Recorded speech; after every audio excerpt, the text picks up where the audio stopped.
Was George Floyd murdered? Yes. Um, what Derek Chauvin did to him was utterly unnecessary. I mean, George Floyd was very intoxicated. He was acting up. I find it very difficult to see from the videos whether or not he was resisting arrest. If anything, he seems to have been in a passive sort of way. He needed to be put into a police car and taken somewhere and, disciplined, fined, or something. For somebody to put, the knee on his neck and he's pleading for his life, yeah, I would call that a murder, and I'm not one for extreme rhetoric. What I think needs to be brought into it, though, is that Tony Timpa was murdered 4 years before with a knee into his back, with the same pleading for his life, equally unjustified, recorded. The cops got off. Same thing, and Timpa was white. We're not supposed to talk about that. And of course, more white men are murdered that way than black men, and sometimes women. You're supposed to talk about the fact that black people are killed by cops disproportionately to our numbers in the population. But then again, you can also say that poverty makes you more likely to encounter the cops, and black people are disproportionately likely to be poor for unpardonable reasons. That, like we're talking about, there are larger issues here that people are justifiably upset about. Too many black people are poor.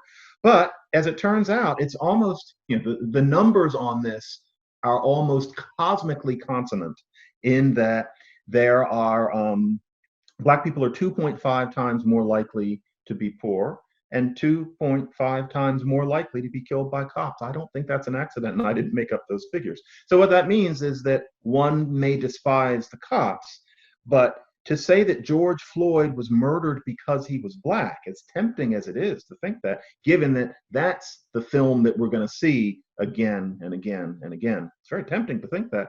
It's not an accurate depiction of what actually happens. And we're in a technological moment where it's really easy to see the larger picture. The Washington Post has done a project that tells you exactly who's been killed year by year by year and under exactly which conditions at the push of a button. You couldn't have done that 10 years ago. And yet we're being foisted with a certain narrative. So yes, I would say that George Floyd was murdered.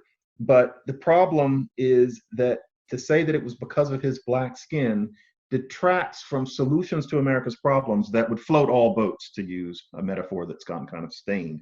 And what worries me about all of this is that, as I've written often, we're dealing not with a political ideology, but with something that an anthropologist would recognize as religion. And it's easy to hear me say that and think that I'm trying to make a rhetorical point. I don't mean like a religion. It is a religion. The way that you understand how these people operate is to actually imagine how you would interact with a Mormon who you were trying to convince that Joseph Smith didn't dig up tablets in the backyard. And again, not rhetoric, folks. Exactly that. It's the same frame of mind. It's just that our language doesn't happen to apply the label religion to the kinds of ideology that we've seen over about the past 10 years. And so the problem is that the tenet of this religion that dominates is that to be against racism trumps literally everything else. There are ranked priorities, and being against racism, and we have to talk about what that is, but being against racism is everything, to the point that you allow yourself not to make any logical sense. And so you must be against racism. And so George Floyd must have been murdered because he was black, and there's no questions asked. And you cannot have any kind of dialogue with a person of color about racism. If you have any kind of dialogue with them, if you question anything that they say, such as you do, you are a racist, and there are no questions to be asked. And I've seen this even in my own academic work, where, as a much more naive person, I've tried to be an empiricist about things and been savaged and not quite understood it until nowadays I realized, wait a minute, I was dealing with parishioners. It was the proto versions of these things. Late 90s, the Oakland School Board tries to address Black kids' lagging rates of scholastic performance by treating Black English as a different language and bringing in translation exercises and dialect books. There's very little evidence that that sort of thing works, and an awful lot of evidence that certain kinds of race neutral reading pedagogy techniques really do help poor kids from bookless homes, i.e., poor Black kids. I tried to talk about that kind of thing, and I was ripped a new one by countless Black and white linguists and educators. And I'd say, but look, what you're proposing doesn't work as well as other things. Black English is not a separate language. Nobody thought that back when Black English was a lot less like Standard English than it is now. I realize now it was the religion. It's not that this religion emerged somewhere in 2013. I wasn't prioritizing anti-racism. You talk about my Creole languages. Creole languages are fascinating because what happens is that language is broken down into a pidgin, which is not a language at all. And then it's built back up into a brand new language out of what once were fragments. That's really neat. There's a strain in Creole studies, and it's exactly like what we're talking about, that insists that Creole languages didn't come from pidgins because pidgins are not real language.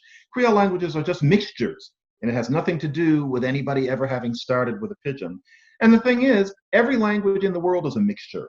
Creoles are different from just mixed languages. It would be like claiming that every single creature in the world, the analogy is going to go off the rails, is some kind of hybrid.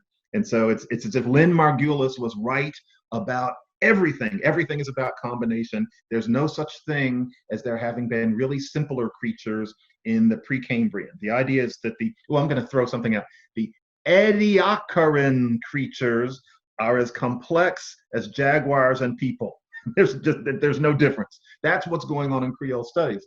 And if you insist that, no, these are languages that are born again, it's like sea monkeys or something like that. They're built out of little eggs and they come again, you're a racist. And yes, that's been aimed at me. And of course, there are about 3.5 people in Creole studies who insist on this loudly and explicitly. Almost everybody else in the field doesn't want to get mauled by them. And so they decide that they're agnostic about the matter. They say, I don't really care how Creole languages form, as if that isn't the fundamental thing that you wish to know when you're studying languages. Where do they come from and how are they born? It's like a biologist saying, oh, I don't care about the DNA. I don't care how walruses are related to salamanders. I'm agnostic about that. I have other things to do. That passes for actual coherent thought in linguistics, in my little area of linguistics, because you don't want to say that Black people ever didn't learn a language well, even if they were slaves on a plantation where no one taught it to them because of anti-racism. That's what we're up against. So I see what you mean, that it can take over everything, but I always thought, okay, it's not just college students, it's also college professors, it's certain college town realms, but it's not going to take over the world. Maybe I've been naive. Well, I again agree with a ton of what you say. This is a religion. We are seeing exactly what you're talking about in biology as well. We're having a fight over whether sex is real. That is absurd, because this couldn't possibly be clearer, right? No. Right. Yeah. No, it's happening everywhere. So that tells you how insidious it is, because almost everybody in my field knows better. And yet most are quiet, or they're hedging because they don't want to get mauled. Or the mob, right. So, but here's the problem. I have believed that George Floyd was murdered. I don't think that's necessarily what happened at this point. And I think the problem is that is taking on religious momentum. And so if you'll give me the opportunity to scare you a little bit. That's okay. Let me paint a different picture. I would love to know. Yeah. Okay. What I saw on video, what I know that I saw, is a miscarriage of justice, a massive one. What I don't know is enough about policing, about drugs and physiology, about heart attacks, to know exactly what I saw. I certainly don't know that what I saw was racist, for exactly the Tony Timba point that you make, that what we saw was that the video was running on a case that matches people's priors, and so it got broadcast and caught on. And that was about race, but we don't know whether, let's say that Derek Chauvin did murder George Floyd. We don't know if it would have been equally likely had he been a white guy. You can't know. You can't know. But here's the thing that troubles me even more at this point, is there is reason to believe that that George Floyd saying that he could not breathe was occurring before he was ever on the ground, and that he was having a heart attack. There's some evidence to this effect. We know from his autopsy that there were a very potent combination of drugs in his system, fentanyl, I believe methamphetamine. We know that the technique that Derek Chauvin was using is a technique that is officially sanctioned under some circumstances. And I think we know that there was a discussion about whether or not George Floyd was in a state, and I've now forgotten, I can almost remember the acronym for the state, EXDS maybe, that required some kind of restraint to prevent him from injuring himself or others. So here's the question. It is possible that what happened there, as egregious as it was, fit with police policy, that the police policy is what is in error. And it is the police policy that caused the miscarriage of justice. And while it's hard for me to imagine that Derek Chauvin is a good guy because he's obviously callous enough to have ignored this man's pleading and insistence that he couldn't breathe to the point and that Chauvin he died. had a record of being a very callous policeman before. But anyway, yeah, right, go ahead. Right. So there's evidence of that. So what I'm really getting at is our system absolutely depends on the fact that we do not convict people unless there has been due process. And yet we are now speaking about Derek Chauvin as if we all know that a murder took place. And that's certainly something, you could see something on video that would tell you almost beyond a reasonable doubt that somebody had been murdered. But I don't think what we saw on video tells us that, because there's too much stuff that most of us don't know anything about, like how do these drugs affect you? What is the police policy in Minneapolis? We don't know any of those facts. So anyway, here's my concern. Is it possible for Derek Chauvin to get a fair trial in the modern era at this point? Not in the public sphere. Like, I think that it's quite possible, and possibly too possible, that he get off because of not only the facts of the case, but certain things entrenched in the cops and the unions and how trial works. He could get off because a very small number of people look at the sorts of things you're looking at and realize that he does not deserve to be called a murderer. If English had a more explicit subjunctive, I'd use it there, that he did not deserve. Maybe he did, but maybe he didn't. I'm not remotely offended at your saying that maybe he didn't. We don't know. Like, I'll even give you something. Watching the tape, there are two things that strike me. And one is that the Asian one, whose name I forget, is just sitting there watching.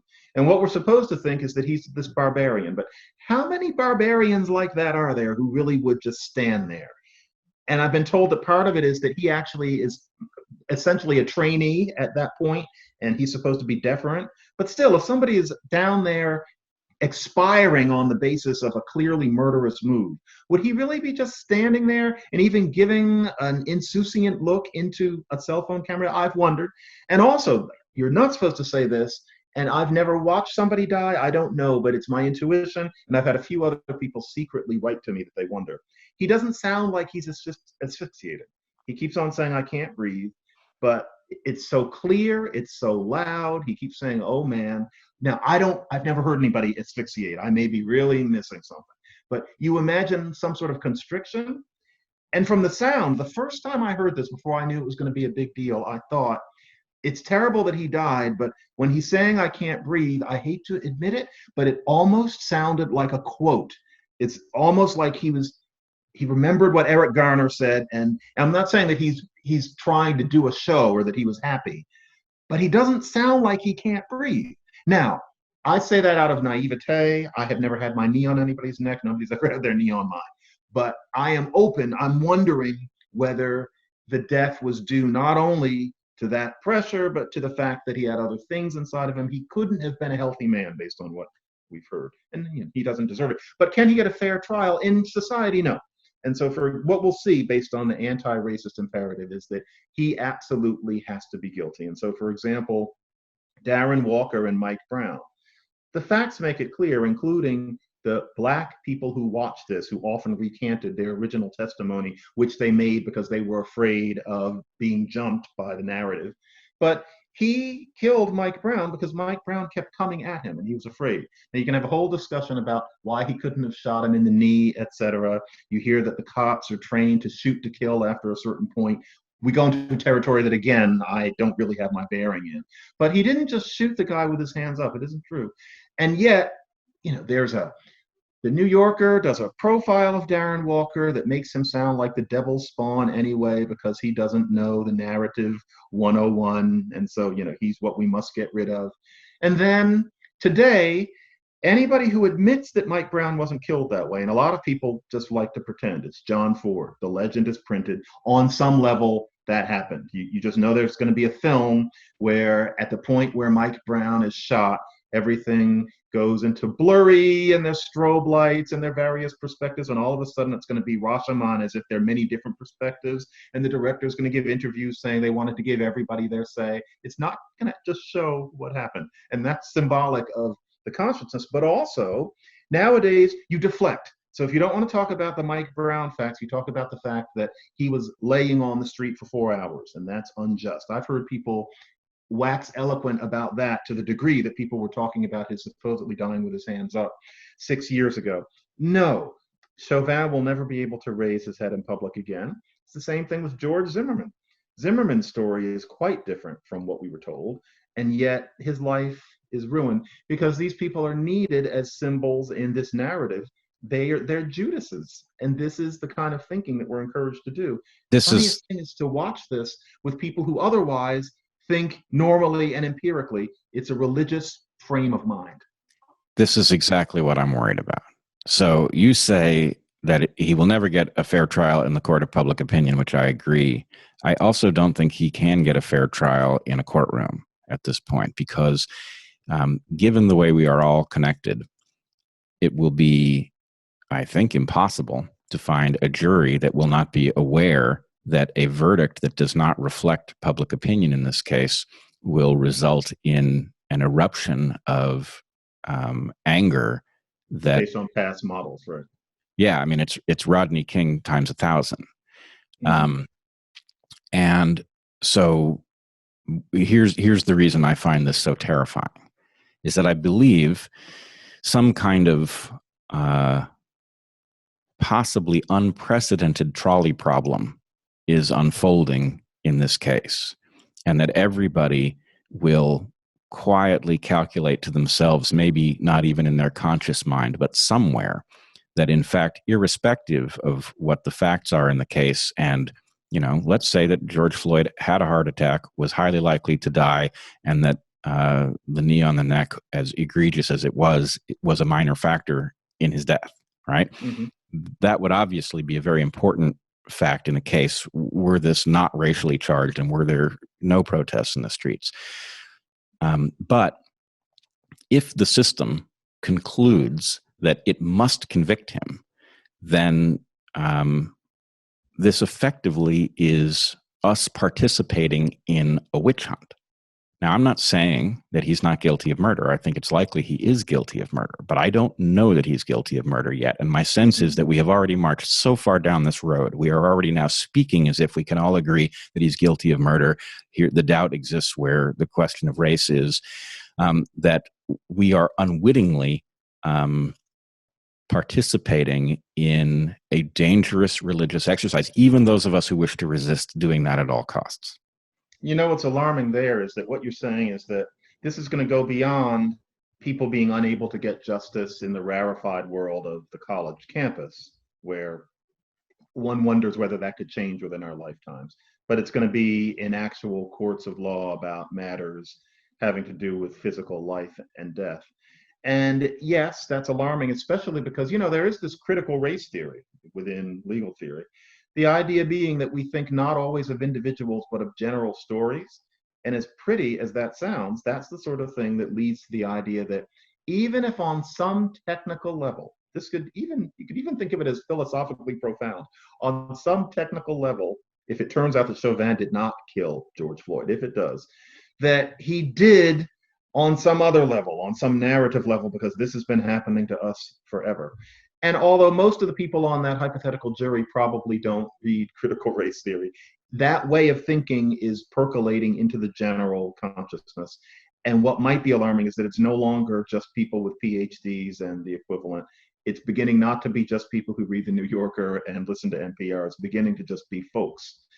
That is alarming if that is where we're going. And the verdict on Chauvin, I don't know whether they say Chauvin or Chauvin. I'm going to say Chauvin. Chauvin could be seen as a bellwether of that. Yes, that is true. That this time he doesn't get off, despite the fact that the facts are muddy and that even civilians like us can see.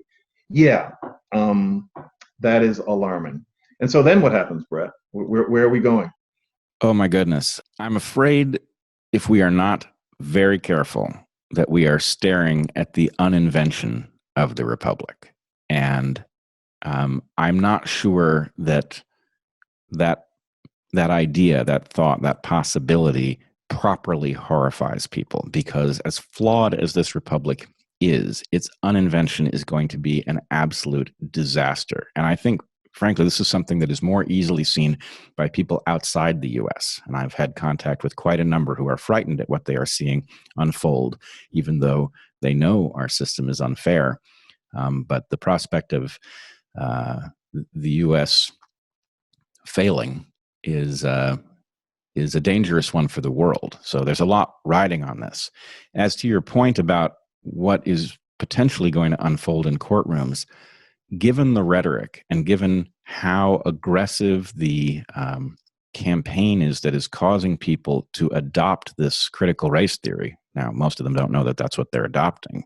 And I should also That's say, the scary thing, that you no longer even have to know the source. Right. You're active in it and you don't know where it came from or what it actually means. I also should say my understanding is that critical race theory was born as an honorable investigation of biases inside courtrooms, and then it sort of morphed into this monster. But in any case, I'm concerned that we are actually much closer to the place that you suggest we might be headed with respect to courtrooms, because in light of the beliefs that are being now commonly expressed without the ability to disagree with them, there is certain to be a two-tiered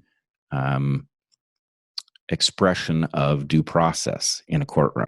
In other words, those who are understood to be suffering from a history of oppression will experience a bias in their favor, and those who are understood to be part of the race that has been perpetrating the oppression will face a very different standard. Now, the really difficult part about this is that there is some truth to the fact that the reverse of that situation has existed in courts since the Republic was founded, right? Mm-hmm. So Black people have had a raw deal, not only economically, for reasons I'd love to get back to if there's time, and if not this time, we'll do it in a future conversation, but the system has been unfair and it has been two-tiered, but we are actually now involved in a public discussion in which, instead of ending oppression, which has been the goal since the civil rights movement, we are actually talking about turning the tables of oppression,